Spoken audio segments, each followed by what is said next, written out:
The letter R stands for restless. Here's some advice that's given to someone reading the Bible. Among the nations you will find no ease, no resting place for the sole of your foot. There the Lord will give you a trembling heart, failing eyes, and a languishing spirit. Your life shall hang in doubt before you night and day. You shall be in dread, with no assurance of your life. In the morning you shall say, if only it were evening. And at the evening you shall say, if only it were morning. Because of the dread of your heart you shall feel, and the sights of the eyes shall see. That's from Deuteronomy, not one of the most joyous passages. I like to be on time. In fact, I prefer to get to places a bit early.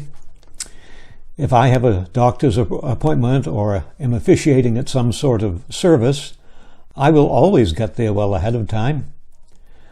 However, I've tried to apply my philosophy to events such as going to the theater or to a dinner engagement. This has caused some discussion between my wife and me. I have been bluntly told that arriving for a dinner party 15 minutes before the appointed time is not necessarily a good idea.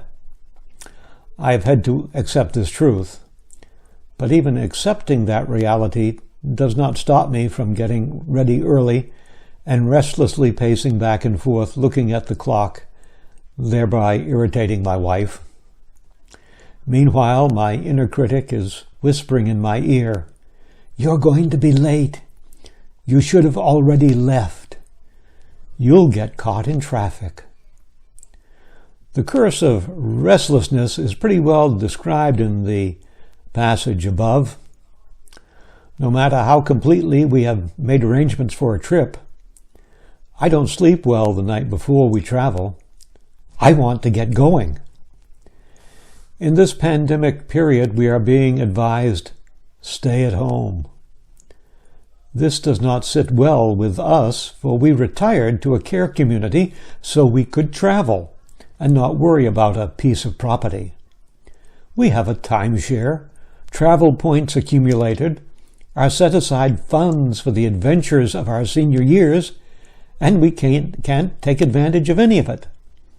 We feel like caged animals. Now, our situation and these feelings may seem like small potatoes, but emotions are neither right nor wrong, they just are. What matters is that we recognize and honor these emotions and evaluate their appropriateness and then choose how we will respond. So we acknowledge that we are disappointed that planned reunions have been canceled, weddings have taken place, and that possible receptions may happen in the future, that some fun times with friends and family have had to be canceled, and that we are living in this time when we cannot even begin to make any plans because the COVID-19 pandemic may only be in the opening round. However, we also realize that much of this is beyond our control and that we do not have many options, but we do have some. So we choose to use FaceTime and Zoom to communicate. We do our best to keep lines of sharing open using a variety of media, and we choose to look ahead, making plans with no firm dates for implementation, but allowing ourselves the pleasure of planning and anticipation. We've started more walking to burn off energy, and our pool is reopened so we can use that as well.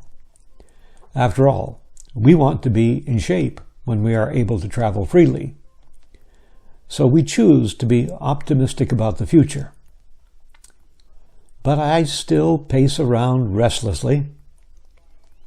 But that's all right. It's part of who I am.